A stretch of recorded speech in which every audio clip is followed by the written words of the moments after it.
Not every dream is from the Lord, but when a dream does come from the Lord, it's the Holy Spirit communicating with you what is on the heart of the Lord, right? And so the Holy Spirit is the interpreter, right? And so when you want to interpret a dream, it can never be void of the Holy Spirit if you want to have accuracy in what the Lord could be saying to you. And so, yes, we're going to dive into, common dreams and things like that that could help you, but ultimately you still want to vet that in the presence of God. Because, for example, we see in the Bible that God speaks through numbers, right? We see the number 2, right? Number 2 can speak to partnership. We see that in Ecclesiastes 4:9, 2 are better than 1 because they have a good reward for their labor. 2 can speak to confirmation. 2 Corinthians 13:1, by the mouth of 2 or 3 witnesses, every word shall be established. 2 can speak to agreement.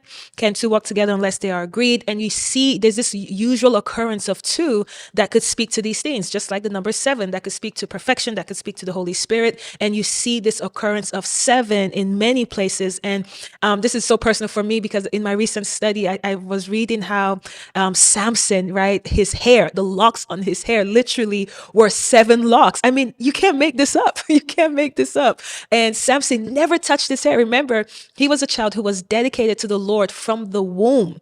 And so his hair was never touched, but yet it formed into 7 locks. And that just shows you there are usual occurrences of things because Samson was someone who just had the Holy Spirit really empowered him in unusual ways. He had an unusual strength. And so the 7 locks on his head and his hair was connected. The obedience of him not cutting his hair was connected to the empowerment of the Holy Spirit. So it's not a coincidence that it was 7, right? Perfection 7, the Holy Spirit, because there's 7 spirits of God that speak to the Holy Spirit. And so all this to say is, yes, there is the acknowledgement that there are usual occurrence of things that could have a general meaning, but at the end of the day, we are dependent on the Lord. And so even though I'm going to teach on these things, you still want to take it back to the Lord.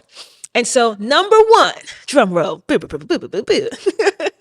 Number 1, well, this is not actually a fun one, so take the drum roll back. But car accident. Now, vehicles in a dream often represent, just like when you're driving in the natural, you're going somewhere, right? A destination. So vehicles often represent like destiny, a path that the Lord has called you on, a path that you're supposed to be heading towards to. And so when you see, that like you're in a car and the car has an accident.